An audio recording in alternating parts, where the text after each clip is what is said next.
میں اپنی ملک کی سیکورٹی فورسز کو مبارکبادی دیتا ہوں کہ انہوں نے یہ ہتھیارے جو پہلگام کے ہتھیارے تھے ان کو مار گرایا ہے.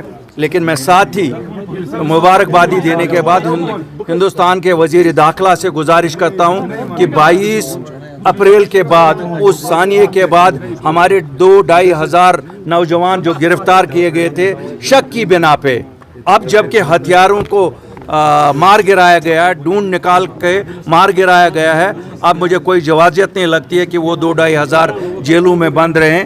چاہے ان کو جموں کشمیر کی جیلوں میں رکھا گیا ہے یا ملک کی دوسری جیلوں میں بھی ہے. امید ہے کہ اسی پارلیمنٹ سیشن میں وہ اعلان کریں گے جو شک کی بنا پہ بند تھے ان کو سب کو رہا کیا جائے گا.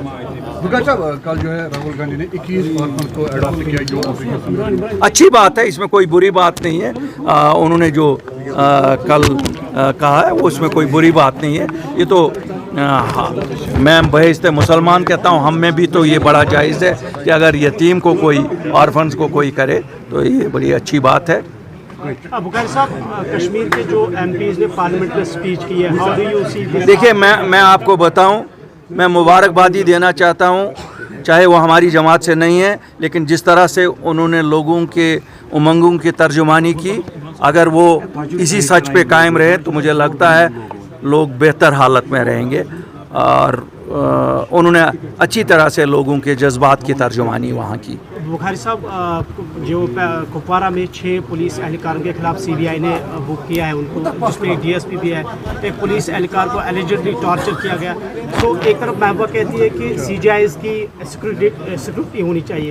تو آپ اوورآل اس سچویشن کو کیسے دیکھیں؟ دیکھیے یہ اچھی بات ہے اگر جواب دہی لی جائے، یہ اچھی بات ہے. لیکن میں آج آپ کے ساتھ ایک اور چیز شیئر کرنا چاہتا ہوں. ہمیں خوشی ہے جو مشن ہم نے 8 مارچ 2020 کو شروع کیا تھا، ایک ایک کر کے آپ دیکھتے ہیں وہ so called P H D جو لوگوں کو بیوقوف بنانے کے لیے بنائی گئی تھی، جن کو یہ لوگوں کو کہا گیا تھا ہم 370 اور 35 کی واپسی کے لیے اس کو بنا رہے ہیں، وہ دراصل کہیں نہ کہیں اپنے چہرے چھپانے کی کوشش کر رہے تھے کہ جو انہوں نے لوگوں کے تئیں پچھلے 74 سال میں کیا ہے. پہلے نیشنل کانفرنس نے وہی بات کہی جو ہم کہتے تھے کہ دلی سے جو کچھ ملنا ہے دلی سے ہی ملنا ہے. اور اب ہم اس کے بعد حریت میں بلال لون صاحب کو بھی اس بات پہ مبارکبادی دیتا ہوں. انہوں نے بھی ہمت کی کہ انہوں نے آگے آ کے سچ کو تسلیم کیا. اسی طرح کل محبوبہ مفتی نے بھی تسلیم کیا، اور یہی صحیح حقیقت یہی ہے.